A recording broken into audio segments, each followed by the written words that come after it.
Good morning, Standard 10 students.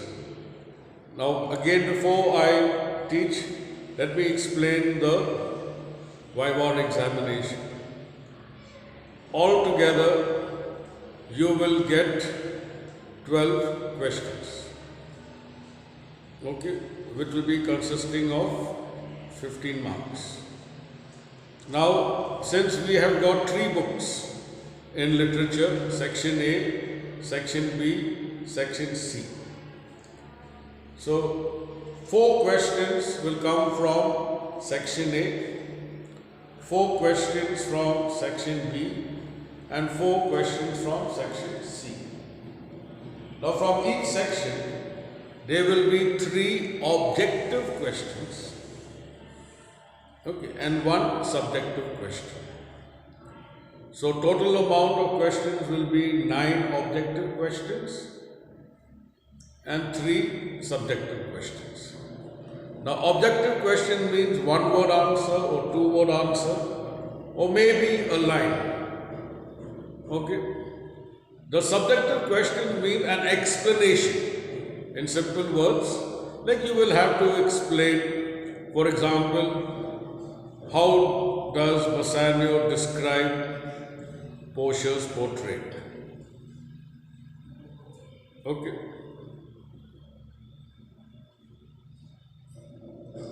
Have you got this part? Or, like for example, like in the previous exam, what did he promise when he wore Portia's ring? Or what promise did Portia wanted Bassanio to make while he was wearing the ring? So, like that kind of questions which need an explanation, those are the subjective questions. Okay. So, you will get 4 questions from section A, 4 questions from section B, and 4 questions from section C. And let me remind you, tomorrow is your class test from Act 3, C2. Okay. Because your class test tomorrow is important, because that marks will be added to your results. So, I hope you have understood this. Like the question was asked, go one and call the Jew into the court. Who is the speaker? It is the Duke. The Duke had requested, you just have to write the Duke.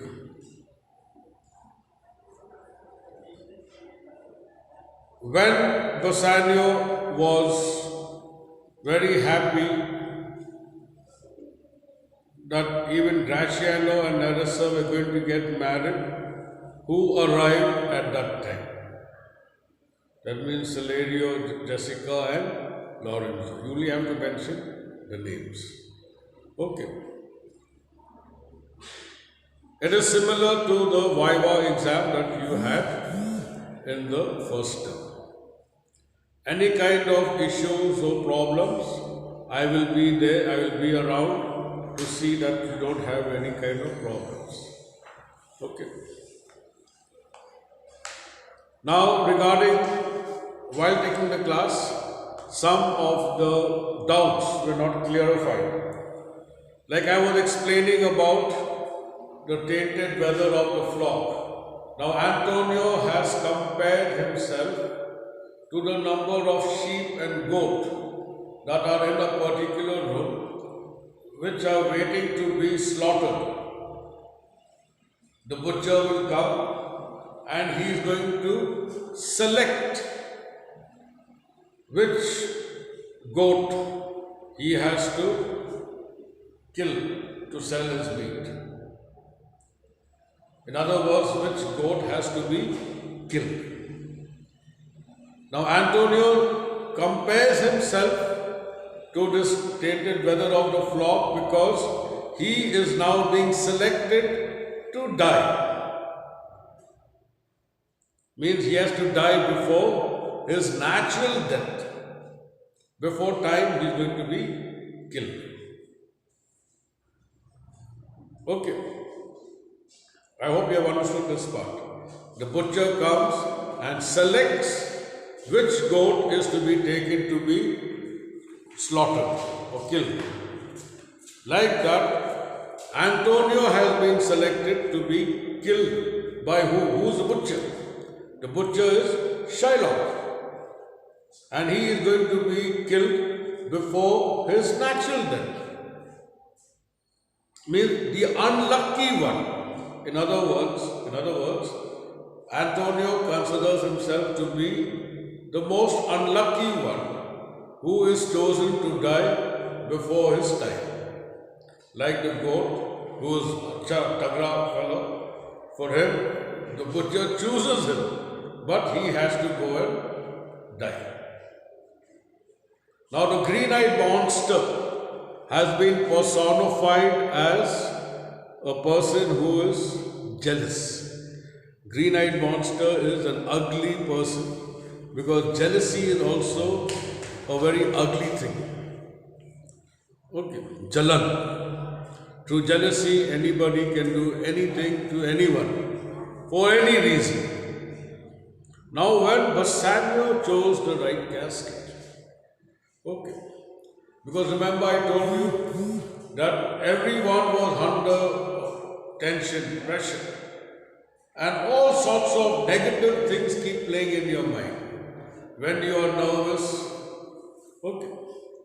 So now, when things are going good for Portia, so she wants all the negative thoughts, all the negative thinking, doubt, jealousy, all that, it should disappear into the thin air.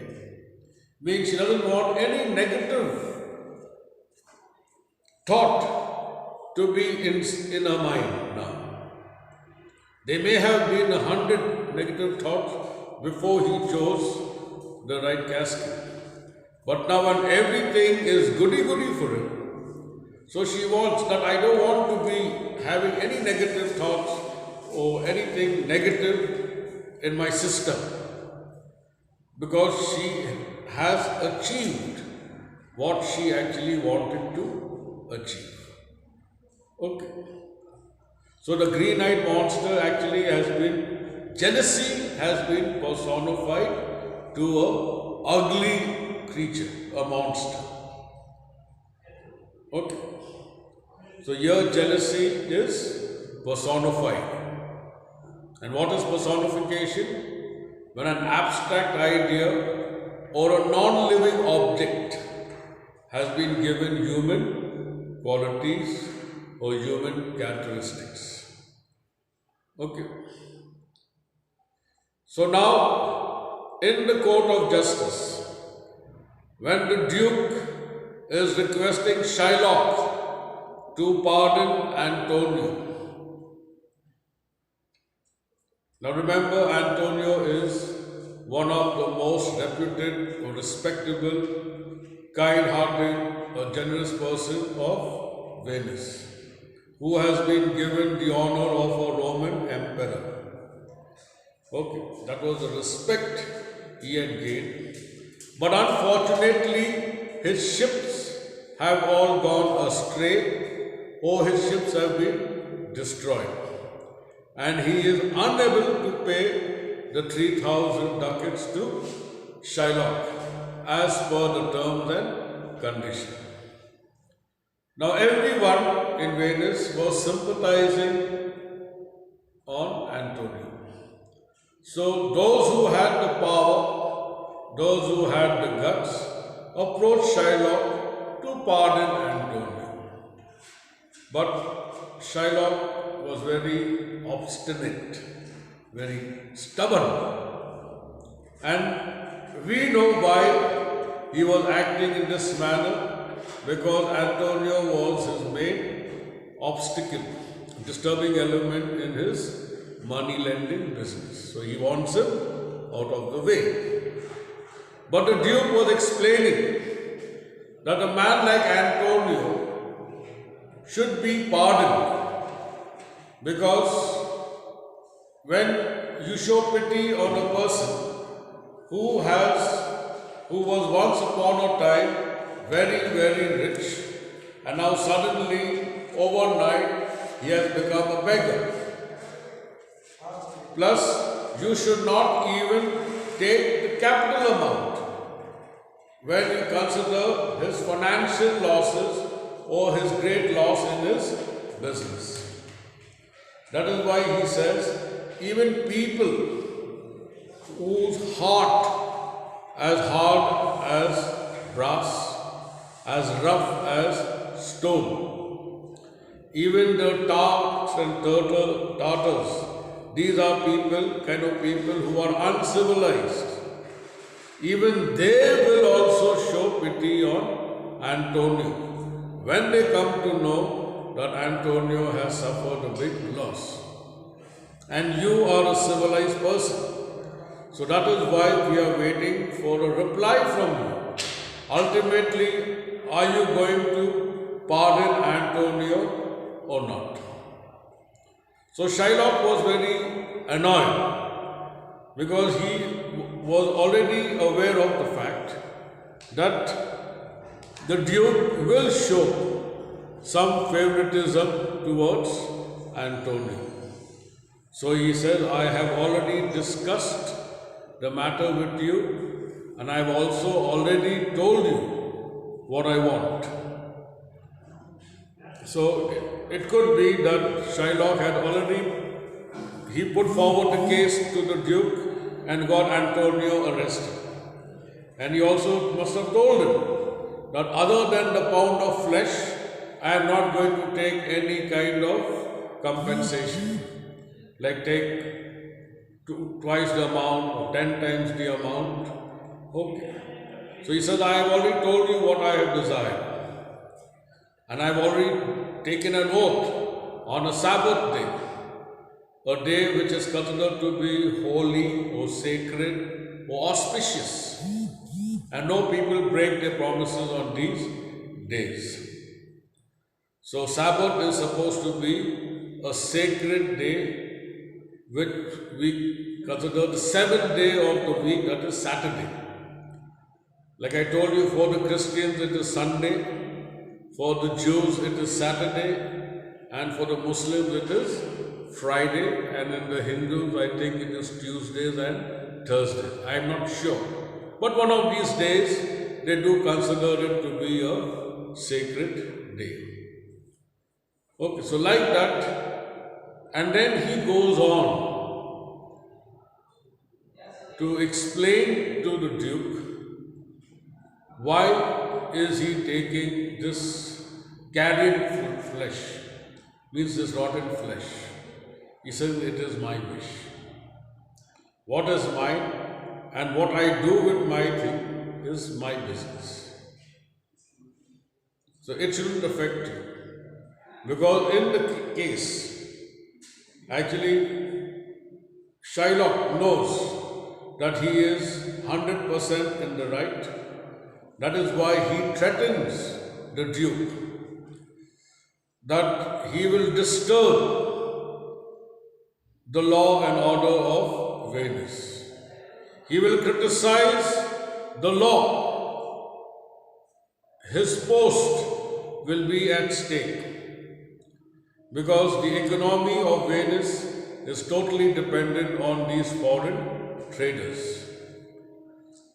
So he says there will be danger.